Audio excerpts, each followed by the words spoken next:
Hello, Shri Ramakrishna institute of science and টেকনোলজির mechanical ডিপার্টমেন্টের faculty Jayanta Chakraborty বলছি। ইঞ্জিনিয়ারিং মেকানিক্সের আগামী সেকেন্ড সেমিস্টারে একটা ইম্পর্টেন্ট চ্যাপ্টার হচ্ছে ফ্রিকশন। খুব অল্প সময়ের মধ্যে ফ্রিকশন চ্যাপ্টারটা অ্যাট এ গ্ল্যান্স যদি আমরা বুঝতে চাই, তাহলে স্টুডেন্টরা এই ভিডিওটি ফলো করো। ফ্রিকশন কি? ফ্রিকশন একটা মেনলি অপোজিং ফোর্স, অর্থাৎ কোনো একটা সারফেসের ওপর কোনো বডি যদি রেস্ট করে বা মোশনে থাকে, তবে তার যেদিকে সে মুভ করতে চায় বা মুভ করে তার অপোজিট ডিরেকশানে একটা ফোর্স সে ফিল করে, একটা জেনারেট করে একটা ফোর্স। সেই ফোর্সটা হচ্ছে ফ্রিকশনাল ফোর্স। এই ফ্রিকশনাল ফোর্সটা ডিপেন্ড করে যে সারফেসটার ওপর আছে সেই সারফেসের রাফনেসের ওপর।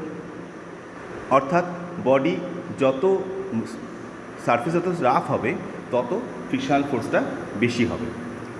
এই ফ্রিকশনাল ফোর্সের জন্যই কিন্তু আমরা কোনো জায়গায় দাঁড়িয়ে থাকতে পারি বা কোনো জায়গায় হাঁটতে চলতে পারি। ঠিক স্পোর্টসম্যানরা যে শুগুলো ইউজ করে তার তলায় দেখবে কিছু স্পাইক থাকে, অর্থাৎ সেটা কী করে, বেশি পরিমাণে ফ্রিকশন জেনারেট করে, যার ফলে স্লিপ করবে না। আমাদের গাড়ির টায়ারগুলো দেখবে তার তলায় একটা রাফনেস বাড়ানোর জন্য ডিজাইন করা থাকে। বা তোমরা সাইকেল যখন চালাও তখন দেখবে যদি তোমরা বালির ওপর দিয়ে কখনো সাইকেল চালাও তাহলে সেক্ষেত্রে স্লিপ করে যাওয়ার চান্স থাকে। কাজে রোডের মধ্যেও কিন্তু একটা ফ্রিকশান থাকে। ফ্রিকশান এর ইউনিট হচ্ছে যে ফোর্স, যেটা তার ইউনিট হচ্ছে নিউটন বা kilo newton. Friction mainly roughness of the সারফেসকেই ডিনোট করে।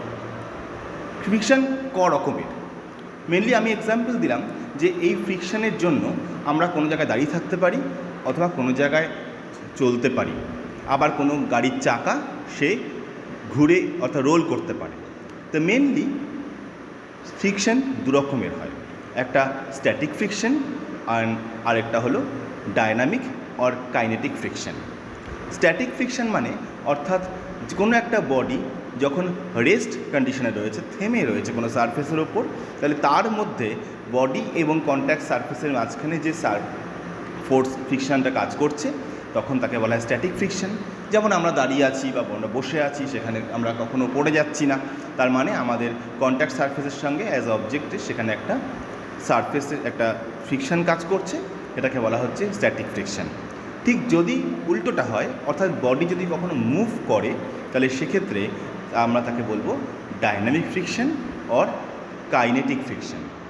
এই স্ট্যাটিক ফ্রিকশন আর ডায়নামিক ফ্রিকশনের মাঝখানে একটা ফ্রিকশন আছে, তাকে বলে লিমিটিং ফ্রিকশন। পরে আসছি সেই বিষয়ে। এই ডায়নামিক ফ্রিকশন আবার দু রকমের, যেটা হচ্ছে স্লাইডিং, একটা ডায়নামিক মোশন রয়েছে যখন, তখন সেই বডিটা হয় স্লাইড করতে পারে অর্থাৎ ঘষে ঘষে চলতে পারে অথবা রোল করতে পারে। যেমন তোমার বাড়ির কোনো ফার্নিচারকে তুমি শিফট করাবে, তুমি কি করতে পারো, তুমি সেটাকে মুভ করতে পারো টেনে টেনে, অর্থাৎ সেটা স্লাইড করে যাচ্ছে। বা আমরা টেবিলের ওপর একটা বইকে যদি পুশ করি তাহলে সে স্লাইড করে যাচ্ছে, একটার উপর দিয়ে স্লিপ খেয়ে যাচ্ছে, স্লাইড করে যাচ্ছে।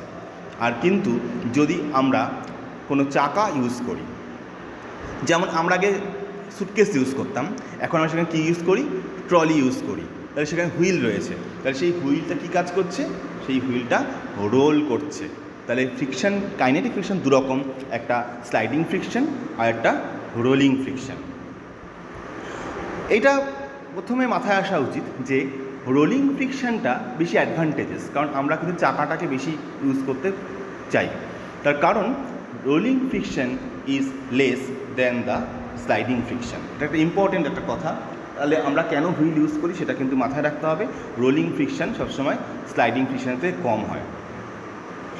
এবার আসছে যে লিমিটিং ফ্রিকশন কথাটা বলছিলাম, যে স্ট্যাটিক ফ্রিকশন আর ডাইনামিক ফ্রিকশনের মাঝখানে আছে লিমিটিং ফ্রিকশন। লিমিট মানেই হচ্ছে সীমা, অর্থাৎ কোনো একটা ভারী বস্তুকে বা অবজেক্টকে আমি যখন পুশ করছি বা পুল করছি তখন সে কিন্তু মুভ করতে পারছে না ইনিশিয়ালি। আমার একটা সাফিসিয়েন্ট ফোর্স অ্যাপ্লাই করার পরেই কিন্তু সে মুভ করতে পারবে। অর্থাৎ কি, আমি যখন পুল বা পুশ করছি, বডি যেদিকে ঠেলে নিয়ে যেতে চাইছি তার উল্টো দিকে ফ্রিকশান ফোর্সটা কাজ করছে। এই ফ্রিকশান ফোর্সটাকে যতক্ষণ না পর্যন্ত আমি ওভারকাম করতে পারছি ততক্ষণ পর্যন্ত কিন্তু বডি মুভ করতে পারবে না বা অবজেক্ট মুভ করতে পারবে না। তাহলে এই ফ্রিকশানটা যেই ফ্রিকশানটা ওভারকাম করলে পরেই কোনো অবজেক্ট মুভ করতে পারবে, সেই ফ্রিকশানটাকে বলা হয় লিমিটিং ফ্রিকশান। আরেকটা special type friction fluid friction. কীরকম? ধরো আমরা সাঁতার কাটছি, তাহলে সেক্ষেত্রে সেই ফ্লুইডের বা জলের, ফ্লুইড মানে এয়ার অথবা লিকুইড, তাহলে গ্যাসিয়াস আর লিকুইড, তাহলে আমি যদি জলের সাঁতার কাটি তার এগেনস্টে আমি একটা, আমার মোশনের এগেনস্টে আমি একটা অপোজিটে একটা ফোর্স ফিল করব, যেটা কিনা ফ্লুইড ফ্রিকশান। বাড়িতে যে পাইপ দিয়ে জল যাচ্ছে সেই পাইপটার সারফেসের মধ্যেও কিন্তু জলের একটা ফ্রিকশান কাজ করছে, এগুলো যে ফ্রিকশান, ফ্লুইড ফ্রিকশান। তো ফ্লুইড যে ফ্রিকশান অ্যাপ্লাই করে বা সেই ফ্রিকশানটাকে বলা হয় ফ্লুইড ফ্রিকশান। তাহলে একটা সারফেস কতটা ফ্রিকশান দেবে, কতটা সে অপোজিং ফোর্স দেবে, তা কিসের উপর নির্ভর করবে? সেই সারফেসের একটা প্রপার্টি আছে, সেই প্রপার্টিটার নাম হচ্ছে কোএফিসিয়েন্ট অফ ফ্রিকশন বা ঘর্ষণ গুণাঙ্ক। কোএফিসিয়েন্ট অফ ফ্রিকশন হচ্ছে কি, অর্থাৎ এটা একটা গ্রিক লেটার মিউ দিয়ে প্রকাশ করা হয়। এটা একটা রেশিও। কার কার রেশিও? তাহলে এফ আর আর। এফ কী জিনিস? Frictional force. আর আর কী জিনিস? Normal reaction. অর্থাৎ ফ্রিকশনাল ফোর্স আর নর্মাল রিয়াকশানের যে রেশিও তাকে বলা হচ্ছে মিউ বা কোএফিসিয়েন্ট অফ ফ্রিকশন। এখানে একটা প্রশ্ন করি, তোমরা কমেন্ট বক্সে উত্তরটা দেবে যে কোএফিসিয়েন্ট অফ ফ্রিকশনের ইউনিট কী? কোএফিসিয়েন্ট অফ ফ্রিকশনের ইউনিটটা কী? চলে আসছি নেক্সট টপিকে, angle of friction. Angle of friction মানে কি? অ্যাঙ্গেল অফ ফ্রিকশন মানে একটা অ্যাঙ্গেল, সাপোজ থিটা, এই অ্যাঙ্গেলটাকে থিটা দ্বারা প্রকাশ করা হয়। এই অ্যাঙ্গেল অফ ফ্রিকশন হচ্ছে একটা বিশেষ দুটো ভেক্টরের মাঝখানে অ্যাঙ্গেল। কার কার? কারা? তারা হচ্ছে, একটা হচ্ছে resultant of limiting friction and normal reaction. Resultant of limiting friction and normal reaction, এই জিনিসটা রেজাল্টেন্টটা নর্মাল রিয়াকশানের সঙ্গে যে অ্যাঙ্গেলটা করে তাকে বলা হয় limiting friction, angle of friction, sorry. Normal reaction আর লিমিটিং ফ্রিকশানের যে রেজাল্টেন্ট যেখান দিয়ে কাজ করে, সেই রেজাল্টেন্টটা নর্মাল রিয়াকশানের সঙ্গে যে অ্যাঙ্গেল করে তাকে বলে অ্যাঙ্গেল অফ ফ্রিকশন। এই অ্যাঙ্গেলটা ধরো ট্যান থিটা, মানে অ্যাঙ্গেলটা থিটা, অ্যাঙ্গেল অফ ফ্রিকশন কিন্তু থিটা, তার যে ট্যানজেন্ট নিই that is tan theta. Tan theta equal to সেই মিউকেই ডিনোট করে mathematically, mu equal to tan theta মানে এফ বাই আর। যদি কখনো প্রশ্ন করা হয় যে what is the relation between F, mu and R, তাহলে অ্যান্সার লিখতে হবে mu equal to F by R. আর যদি কখনো প্রশ্ন করে what is the relation between the angle of friction and coefficient of friction, তাহলে বলতে হবে tan theta equal to mu equal to F by R as shown is the equation number 1। Next আসছি laws of friction, very very important. অর্থাৎ কোনো একটা friction chapter যখন আমরা পড়ব বা তার যখন অঙ্ক করব, এই লস অফ ফ্রিকশনটা মাথায় রাখলে পরে কিন্তু আমরা সমস্ত কিছু এখান থেকে অ্যান্সার করতে পারবো। এই স্টুডেন্টদেরকে বলছি এই ল অফ ফ্রিকশনটা কিন্তু মাইনিউটলি তৈরি করে রেখো, অর্থাৎ এখান থেকে তুমি অবজেক্টিভ অ্যান্সার করতে পারবে প্লাস তোমরা অঙ্কগুলোও করতে পারবে। কিছু কি ওয়ার্ডস এখানে কিন্তু থাকবে, এটা ভালো করে মাথায় রাখতে হবে। Number 1, the direction of the frictional force is always opposite to the direction of the motion of any body over other surface. একটা সারফেসের ওপর যখন কোনো বডি মুভ করতে চাইছে বা মুভ করছে, যেদিকে মুভ করতে চাইছে বা মুভ করছে তার অপোজিট ডিরেকশানে ফ্রিকশনাল ফোর্স কাজ করে সবসময়। এবং সেটা কোন দিক বরাবর, কোথা দিয়ে কাজ করে? দুটো যে কন্ট্যাক্ট সারফেস, অবজেক্ট এবং সারফেসের যে কন্ট্যাক্ট সারফেস, সেই কন্ট্যাক্ট সারফেস বরাবর সে কাজ করবে। আর নাম্বার 3, একটা বডি কতক্ষণ পর্যন্ত সে মুভ না করে থাকবে?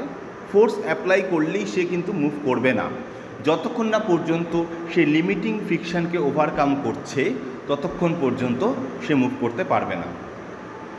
Next, the magnitude of limiting friction bears a constant ratio. Limiting friction সেটা কিন্তু একটা কনস্ট্যান্ট রেশিও মেনটেন করে। The frictional force is directly proportional to the normal reaction. Normal reaction mainly কাজ করে কোথা দিয়ে? যে সারফেসের ওপর আছে সেই সারফেসের সঙ্গে পারপেন্ডিকুলারলি কাজ করে নর্মাল রিয়াকশান। কোন দিকে? অবজেক্টের দিকে। অর্থাৎ আমি যেখানে দাঁড়িয়ে থাকি তাহলে ফ্লোরের ওপর, ফ্লোর আমাকে পারপেন্ডিকুলারলি আমার দিকে নর্মাল রিয়াকশান দিচ্ছে। এই নর্মাল রিয়াকশান সবসময় ভার্টিক্যালি ডাউনওয়ার্ড অবজেক্ট যে সারফেস আছে তার সঙ্গে পারপেন্ডিকুলারলি কাজ করবে। The normal reaction is always perpendicular to the contact surface and passes through the center of gravity of the body. The limiting friction is independent of areas and shape of the surface of contact. অর্থাৎ যে অবজেক্টটার limiting friction এটা কিন্তু কখনোই তার surface এরিয়ার উপর depend করে না। লিমিটিং ফ্রিকশন ডিপেন্ড করে তাহলে কার ওপর? এটা ডিপেন্ড করে অবজেক্ট এবং সারফেসের মেটেরিয়ালের ওপর এবং তার রাফনেসের ওপর। কী হবে মেটেরিয়ালের ওপর যে সারফেসটা আছে সেটা গ্লাসের ক্ষেত্রে যতটা স্মুথ হবে, উডের ক্ষেত্রে অতটা স্মুথ হবে না, তাই জন্য সেই মেটেরিয়ালের উপর আমরা ডিপেন্ড করে। এইগুলো হলো মোটামুটি লজ অফ ফ্রিকশন। এই লগুলো মাথায় রাখলে পরে আমরা ফ্রিকশন সম্বন্ধে অনেক ছোটোখাটো অ্যান্সার করতে পারবো। নেক্সট আসি একটা ইম্পর্টেন্ট টপিক, শর্ট নোট, কোন অফ ফ্রিকশন। একটা ধরো একটা কোন মানে হচ্ছে শঙ্কু, সেই কোনটার একটা অ্যাপেক্স অ্যাঙ্গেল অর্থাৎ ভার্টেক্সে যে অ্যাঙ্গেলটা করে তাকে ধরি 2θ যদি ধরে রাখি, তাহলে অ্যাঙ্গেল অফ ফ্রিকশন যদি থিটা হয় তাহলে কোণের অ্যাঙ্গেলটাকে আমি 2θ ধরছি। নর্মাল রিয়াকশন যদি আর হয় এবং resultant of the total reaction যদি এস হয়, তাহলে if we describe a right circular কোন, আমি যদি এমন একটা রাইট সার্কুলার কোন কনসিডার করি বা আঁকি যার অ্যাপেক্স অ্যাঙ্গেলটা 2θ এবং যার অ্যাক্সিসটা নর্মাল রিয়াকশনকে ডিনোট করবে এবং তির্যক সাইডটা resultant of reaction SK denote করবে, তাহলে যে কোনটা জেনারেটেড হবে সেই কোনটাকে বলা হচ্ছে cone of friction. Next very very important, angle of repose. আমরা জেনারেলি কোনো অবজেক্টকে এতক্ষণ যা বললাম সেই সারফেসটা হরাইজন্টাল হতে পারে, ইনক্লাইন সারফেস হতে পারে। এই ইনক্লাইন সারফেসটা যে অ্যাঙ্গেল করে থাকে হরাইজন্টালের সঙ্গে তাকে বলে angle of inclination, angle of inclination. কিন্তু আমার এখনকার টপিক হচ্ছে অ্যাঙ্গেল অফ রিপোজ। কী করে হয় সেটা? সাপোজ তুমি একটা প্লেনকে হরাইজন্টাল রেখেছো, তার উপর একটা ব্লককে রেখেছো অবজেক্ট হিসেবে। এবারে কি হবে? সে রেস্ট কন্ডিশনে রয়েছে, স্ট্যাটিক কন্ডিশনে রয়েছে। এবার তুমি আস্তে আস্তে করে সেই সারফেসটাকে, হরাইজন্টাল সারফেসটাকে টিল্ট করতে আরম্ভ করলে, অর্থাৎ কাত করতে আরম্ভ করলে, অর্থাৎ নত করতে আরম্ভ করলে, কি হবে? আস্তে আস্তে করে যখন একটা স্পেশাল অ্যাঙ্গেলের মধ্যে পৌঁছলে পরে দেখবে যে ওপর থেকে ব্লকটা স্লাইড করতে জাস্ট শুরু করলো। তাহলে যে বিশেষ অ্যাঙ্গেলটাতে স্লোপের সেই অ্যাঙ্গেলটায় নততলটার বিশেষ অ্যাঙ্গেলের জন্য ওই বডিটা স্লিপ করতে শুরু করলো, তাহলে সেই বিশেষ অ্যাঙ্গেলটাকে বলা হচ্ছে অ্যাঙ্গেল অফ রিপোজ। এটা হচ্ছে ম্যাক্সিমাম অ্যাঙ্গেল যতক্ষণ পর্যন্ত বডিটা রেস্ট কন্ডিশনে ছিল, অর্থাৎ যেই আমি অ্যাঙ্গেল অফ রিপোজটাকে পেরিয়ে যাব সঙ্গে সঙ্গে বডিটা স্লাইড ডাউন হতে শুরু করবে এবং বডিটা স্লাইড ডাউন হলে পরে নিচের দিকে তার টেন্ডেন্সি স্লাইড ডাউন হওয়ার, তাহলে ফ্রিকশনাল ফোর্স কিন্তু ওই নততল বরাবর উপর দিকে কাজ করবে। যাই হোক, যদি কোনো এই অ্যাঙ্গেলটা আমি ফাই দিয়ে ডিনোট করি তাহলে ট্যান ফাই সেটাও ইকুয়াল টু মিউ। আমি আগে পড়েছি tan theta equal to mu, যেখানে থিটা ছিল আমার অ্যাঙ্গেল অফ ফ্রিকশন। আমরা এখন পড়ছি tan phi equal to mu, অর্থাৎ যেটা কিনা অ্যাঙ্গেল অফ রিপোজ। তাহলে আমরা এখান থেকে বলতেই পারি যে angle of friction is equal to angle of reaction. এটা ছিল ফ্রিকশনের পার্ট 1। ফ্রিকশনের পার্ট 2 এর জন্য তোমরা আগামী এক ভিডিওটা দেখবে এবং আশা করি তোমরা অনেক উপকৃত হবে। Best wishes from Jayanta sir.